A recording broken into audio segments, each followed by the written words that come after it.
Welcome to the Genius Factory. Enjoy the video. Hello everyone. In this video, I will show how to connect a domain to a Canva website, making your online presence truly yours. The first step is to ensure your Canva website design is completely finished and ready to go live.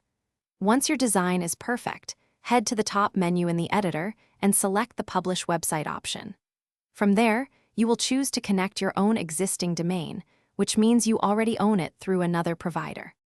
Now it's time to tell Canva which domain you want to connect. In the provided text box, carefully type your domain name.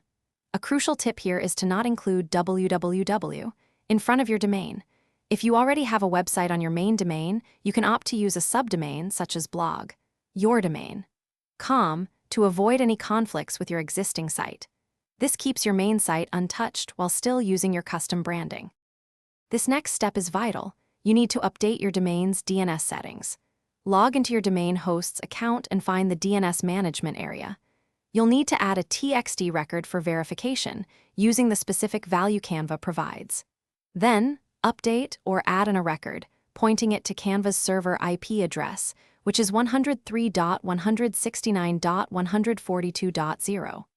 Also, remove any old or conflicting A, or CNAME records to ensure a clean connection.